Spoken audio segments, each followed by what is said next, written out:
એ કહે છે, મને કહે છે. એ જ ભ્રાંતિ કાઢવાની છે. એ જેને કહે છે તે હું નથી, જે કહે છે એ પોતે નથી. એ શુદ્ધાત્મા છે, હું શુદ્ધાત્મા છું. આપણે એ જ જગાએ પહોંચવા માગીએ છીએ. સમજાય વાત છે ને? એટલે ઉલટાનું વધારે સહેલું થઈ ગયું આપણી માટે. પછી ગમે તેની વાત ગમે ત્યારે નીકળતી હોય તો આપણે તો આ માઇલસ્ટોન જ દેખાય કે આ પેસેન્જર અહીં વડોદરાથી નીકળ્યો હોય અને આ અમદાવાદથી નીકળ્યો હોય અને આ ભરૂચથી હોય. મુંબઈ જનારા બધા જુદા જુદા ના હોય સ્ટેશને, તો કે આ ભરૂચવાળો કહેવાય ને આ વડોદરા. અરે એ તો વ્યવહારથી ઓળખાણ છે, બાકી બધા વે ટુ મોક્ષ બધા જીવો છે. અને એનું ડેવલપમેન્ટ એના માઇલ છે. એ માઇલમાંથી આગળનું કેવી રીતે વધે એ આપણે વાતો કરીએ છીએ. પછી જ્યારે વડોદરાવાળો ભરૂચ આવશે ત્યારે એને આ જ આગળની લિંક કામ લાગશે. અમદાવાદવાળો વડોદરા આવશે ત્યારે એને આ જ લિંક કામ લાગશે. ત્યારે એ બધાને વિજ્ઞાનની દૃષ્ટિએ મળે છે કે આ બધા માઇલસ્ટોન પૂરા થશે તો આપણે બોમ્બે પહોંચીએ છીએ. બોલો, એમાં વ્યક્તિ ઉપર છે. તું તો વડોદરાવાળાનો, હું તો અમદાવાદવાળાનો, હું તો કેટલો સારો, હું ખરાબ, એ બધું કશું એ ગણિત મૂકવાની જરૂર નથી. એ આપણે વ્યક્તિઓને અડવા દેશો જ નહીં. વ્યક્તિઓને પકડવી એનું નામ બુદ્ધિ શરૂ થઈ ગઈ કહેવાય.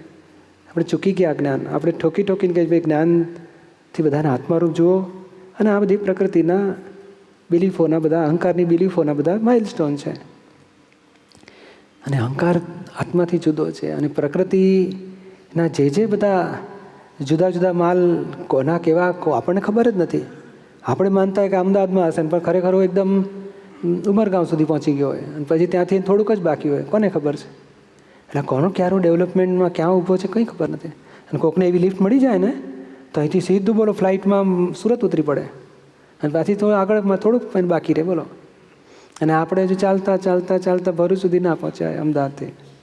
અને જોડેવાળો ક્યાંય આગળ વધી ગયો હોય. એટલે આ કમ્પેરિઝન, પછી ભૂલો કાઢવી, એ જે અનાદિથી સંસારી પ્રકૃતિ હતી, સંસારી ભાવ, એકબીજાને ટીઝ કરવું, એકબીજાને મશ્કરીઓ કરવી, એકબીજાની ભૂલો કાઢવી, એ બધું ધીમે ધીમે આપણું છૂટી જવું જોઈએ કે ના, આ ફેરફાર કરી નાખો. આપણે આસપાસવાળાને એની પ્રકૃતિની નબળાઈમાં આપણે છંછેડીને એને મજાક મશ્કરી કરીએ કે દુઃખી કરીએ ને, એ બહુ પાશવી આનંદ કહેવાય. એ પાશવી આનંદ બહુ મોટું આવરણ લાવનારો છે પોતાને. એ ભૂલે ચૂકે ના થવું જોઈએ. એટલે આ તો બને કરીને બહુ જાગ્રત રહેવાની જરૂર છે કે આપણે આપણું સુધારવાને બદલે બગાડી નાખીએ છીએ. અને સામાન્ય પછી સામો આપણું કેવું થાય કે તમે અજ્ઞાનમાં, હું જ્ઞાનમાં આવું ને તો તમે પાછું જ્ઞાનમાં આવી શકો. તમે અજ્ઞાનમાં આવો, હું અજ્ઞાનમાં આવું, પછી બેવ અથડાય ને, બેવ નીચે ઉતરતા જાય. પછી બંનેની અજાગૃતિ વધતી જાય પછી. એટલે હા, બેવ લોસ ખાય પછી. એટલે બહુ સાચવીને ઉકેલ લાવી નાખવા જેવો છે. જય સચ્ચિદાનંદ દીપકભાઈ, થોડોક જવાબ તો મળી ગયો પાયલબેનના ક્વેશ્ચનમાં, પણ બહુ જ વર્તનથી ફાઇલ ટુને દુઃખ થઈ જતું હોય છે. એટલે એનું કારણ નથી મળતું કે કઈ રીતે. અને પહેલાં પ્રતિક્રમણ કરતા હતા તો ખૂબ એનું રિઝલ્ટ મળી જતું હતું, પણ હમણાં છેલ્લા 1-1.5 મહિનાથી એવું થાય છે કે વર્તનમાં, વાણીથી, વર્તનથી કોઈ પણ રીતે એમને દુઃખ જ થઈ જતું હોય. હા, તો પ્રતિક્રમણ વધારે કરો, ડબલ કરો, 3 ગણા કરો. અને પ્રતિક્રમણ કરશો ને ભાઈ, પસ્તાવા લેશો તો મેં હલકું થતું જશે. એટલા બધા અભિપ્રાય બેસી ગયા છે ને કે કંઈ પણ તમે જ કહો છો કારણ જડતું નથી, પછી હવે કહો છો કે અભિપ્રાય જડે છે. એટલે આમ અભિપ્રાય એવા બેસી ગયા હોય ને કે કંઈ પણ કહેતા પહેલાં એવું જ લાગે કે આવું કહેશે જ, અને પછી વર્તનમાં પછી એવું થાય જ એમ. એટલે આપણો અભિપ્રાય બંધ કરો ને. આપણે જુઓ કે આવું કહેશે, પણ એક પોતે કહેશે કે રેકર્ડ કહેશે, અને છાયાને કહેશે કે મને કહેશે. કાપ કરો ને. આ વિજ્ઞાનથી જાઓ ને. બાકી જો આ બુદ્ધિથી છે ને, આના એન્ડ આવવાના જ નથી. અને જ્ઞાન ગમે તેટલું ગોઠવીએ જ, પણ બુદ્ધિ વहीं પેસીને પછી પોતાનું ભૂલનું રક્ષણ કરીને પછી ગુનેગાર ઠરાવીને પછી સોલ્યુશન કરવા જાય ને, એના પ્રોબ્લેમના સોલ્યુશન આવતા જ નથી. અત્યારે બેમાં ભોગવે છે કોણ? ત્યાંથી શરૂઆત કરો. આપણે જ ભોગવે, આપણી જ ભૂલ. ના, એટલે હું તો ભોગવું છું, પણ એ પણ બહુ દુઃખી રહેતા હોય. હા, પણ દુઃખી રહેતા એને પછી દુઃખ મટાડીશું. આપણે ડૂબકા ખાતા હોય તો આપણે પેલા બહાર ઊંચાતા હોય આપણે, બરાબર. અને આપણે દુઃખ આપવાનું બંધ કરો ને. આપણા તરફથી 100% દુઃખ આપવાનું બંધ થયા પછી એ દુઃખી થતા હોય તો પછી આપણે એની માટે પ્રાર્થના કરો. આપણી તમે કહો છો ને કેટલા બધા અભિપ્રાય છે મારે એમની માટે, તો પછી લિસ્ટ ઓફ ઓપિનિયન લખો કાગળમાં. અને અભિપ્રાયનું કારણ શું છે લખો બધા.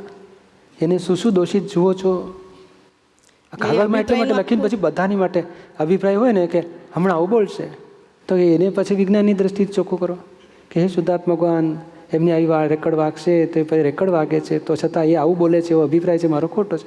પહેલાં આવું બન્યું હોય ત્યારે આવું બોલ્યા હોય ત્યારે રેકર્ડ એવી નીકળી હોય. દરેક વખતે કાયમ એવી નીકળે એવું બને કે ના બને? બને એવું ના, એટલે ઘણી વાર હવે તો ઘણો ફરક છે, પણ તો પણ પહેલાના અભિપ્રાયો હજુ ભૂલાતા જ નથી. હા, એટલે આપણે ભૂલવા માટે શું થયું તો કે 1000 પડ બેસી ગયા તો 1000 વખત પ્રતિક્રમણ કરો. પાળ તળા દોષ હોય તો 15 પડ હોય, અને ચીકણા દોષ હોય તો 1000 હોય, 1500 હોય, 5-5000 પડ હોય. પણ આમાં મૂળ ભૂલ ક્યાં થાય છે? તમે આવું બોલશે એની દ્રષ્ટિ વિજ્ઞાનથી જુઓ. એ કોણ? બોલનારો કોણ? આમાં તો બોલો પોતે શુદ્ધાત્મા જુદા, મંગળદાસ જુદો, મંગળદાસની રેકર્ડ નીકળી. આ રેકર્ડમાં કયા આધારે કહી શકે આવું જ બોલશે? તો કેવળ જ્ઞાની છો તમે? કયા આધારે તમે માનો છો આવું જ કરશે? અને આપણે જે મનાવડાવે છે એ જ રોગિષ્ટ પાક છે, તો એનું શું કામ પક્ષ લઈએ છીએ આપણે? અંત મને કહે છે, શું કામ માનો છો મને કહે છે? છાયાનો હિસાબ હશે તો આવશે, પૂરું કરો હિસાબ. એટલે આપણે ત્યાં જ ચોખ્ખું નથી કરતા. આ બીજું બધું ઘણું બધું ગોઠવવા જઈએ છીએ ને, આ વિજ્ઞાન દ્રષ્ટિ એવી છે ને કે મૂળમાંથી જ કાપી નાખે છે. એ બોલનારો જ નથી, પછી એની માટે અભિપ્રાય આવું બોલશે રહ્યું જ ક્યાં આપણે? એટલે આ વિજ્ઞાન દ્રષ્ટિ એવી છે ને કે મૂળમાંથી દોષો ચોખ્ખા કરી આપે એવું છે. અને જેને કહે છે તે હું નથી, એટલે હું શુદ્ધાત્મા છું, હું તમે એક જ છીએ. અને હિસાબ પૂરા કરવા માટે ભેગા થયા છે, પૂરું કરવા દો. એટલે અભિપ્રાયના લિસ્ટ કરીને બધાને ભાગાકાર કરો. 5 આજ્ઞાથી અભિપ્રાય ચોખ્ખા કરો કે આવું કરે છે તો કે એ જુદા, શુદ્ધાત્મા જુદા, છાયા જુદી, હું શુદ્ધાત્મા જુદો. પછી બન્યું એ વ્યવસ્થિત છે, વ્યવસ્થિત એટલે સંજોગ, પૂર્વકર્મ, હિસાબ, કાળ, ક્ષેત્ર બધાથી બન્યું, માટે પોતે નથી આમાં, પોતે શુદ્ધાત્મા જુદા છે.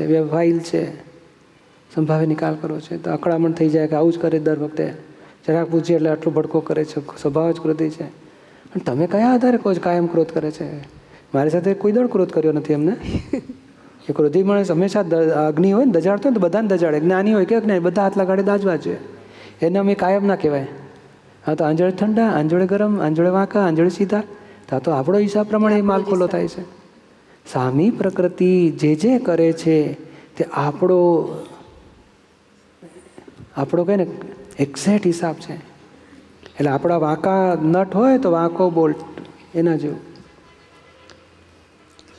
એટલે આપણી પ્રકૃતિનો હિસાબ, આપણે જે પેલું 10 કડવા લાડવા ખાવાનો હિસાબ હોય ને તો એને કડવું આવે આપણી પાસે, અને અહીંયાથી 2 મીઠા હોય તો આની પાસેથી 2 મીઠું આવે, એક્ઝેક્ટ હોય. તો આપણે શું કે આ બસ મને દર વખતે કડવું જ ખવડાવે, પણ તમે 10 મોકલેલા તે પાછા આવે, જમા કરો. અને એ બધું આપણું ટેકા જ્ઞાન ગોઠવવા માગીએ છીએ કે આવું બધું આ ટેકા જ્ઞાન ગોઠવીને સમાધાન મેળવો કે શા માટે આ વ્યવહાર આવો બની રહ્યો છે. પછી સમાધાન થશે, પછી અભિપ્રાય છૂટી જશે બધા. સમજાય ને? એટલે એક્ઝેક્ટલી પ્રતિક્રમણ કઈ રીતે કરવું, આના થોડુંક વધારે કહો. આ પ્રતિક્રમણ તો એને દુઃખ આપ્યા બદલનું પ્રતિક્રમણ કરો. પછી એનાલિસિસ કરીને આપણે મૂળમાંથી જાઓ કે આ કેમ આવું બની રહ્યું છે, આપણાથી કેમ આવું મનાય છે.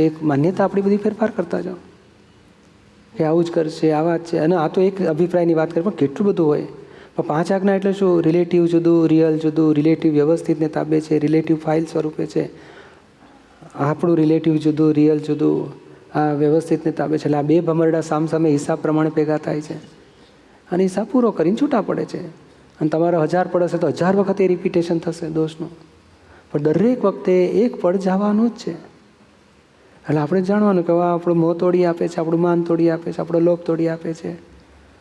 એ બધું જાતના બધું આપણે કેટલા બધા પ્રયોગ બતાડ્યા છે. એ ધીમે ધીમે એનાલિસિસમાં લઈને ચોખ્ખું કરો. અને એક શુદ્ધાત્મા જ જુઓ, ગમે તે કરે નિર્દોષ જુઓ એને. અચ્છા, એટલે આપણે એમ કહેતા એને 10 મિનિટ શુદ્ધાત્મા જુઓ, 10 મિનિટ નિર્દોષ જુઓ, 10 મિનિટ અકર્તા જુઓ, 10 મિનિટ પોતાના દોષો જુઓ, અને 10 મિનિટ શુદ્ધાત્મા મારો. 10 મિનિટ એટલે માટે કાઢવાની, એક પ્રસંગ માટે. એક પ્રયોગ કરી તો જુઓ, એક દાડો. કેવા સરસ પ્રયોગ છે. એમાં એમને એમ જ તમારી જાગૃતિ વધી જશે. જય સચ્ચિદાનંદ. અમે લોકોને વિવાહિત જીવનને લગતા અમુક પ્રશ્નો પૂછ્યા.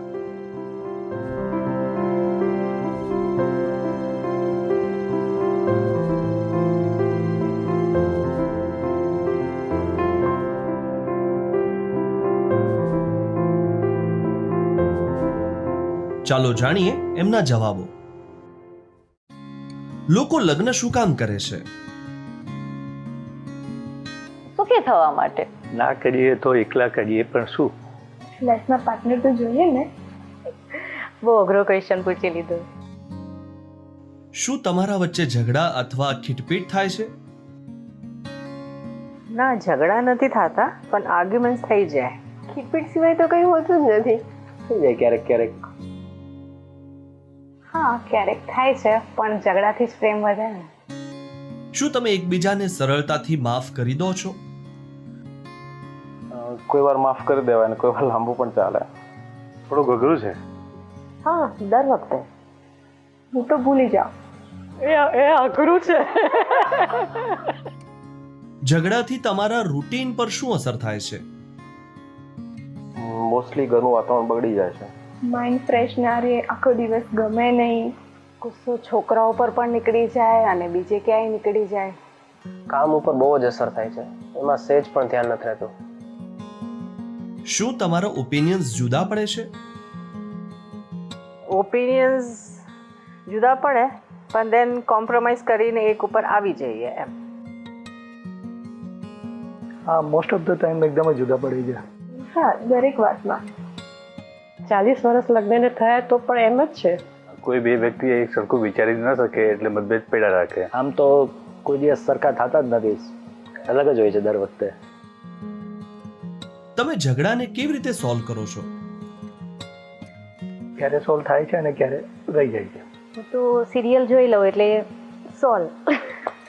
આવું તો રહેવાનું જ, એમાં શું, થોડા ડેઝમાં પછી ભૂલી જવાનું. અમુક ટાઈમ પછી ઝઘડાની આદત પડી જાય છે, કેવું રૂટીન જેવું લાગે છે. ક્યારેક સોલ્વ થઈ જાય છે અને ક્યારેક નથી થતા. ઘરના કામમાં મન પરોવેલું એટલે ભૂલાઈ જાય. શું આ સોલ્યુશન્સ 100% કામ કરે છે કે ટેમ્પરરી છે? ટેમ્પરરી જોઈએ ને, નોટ 100%. 100% તો ન થાય, પણ નવી નવી રીતે સોલ્વ કર્યા કરવું પડે. શું તમને લાગે છે કે સુખી લગ્ન જીવન શક્ય છે? ન જોઈને. ના, મને તો નથી લાગતું. નહીં.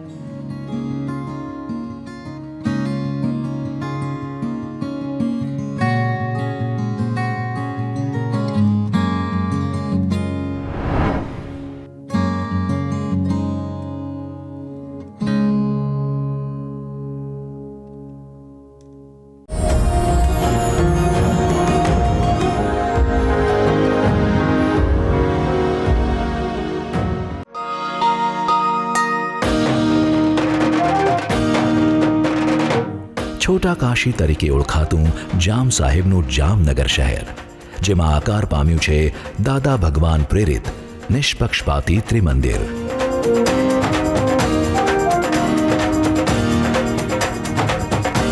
શહેરના રહેવાસીઓ ઉપરાંત બહારથી આવતા મુસાફરો પણ આ ત્રિમંદિરના દર્શન કરી ભાવ વિભોર થઈ જાય છે. હિન્દુસ્તાનના મુખ્ય 3 ધર્મોનો સમન્વય આ ત્રિમંદિરમાં જોવા મળે છે.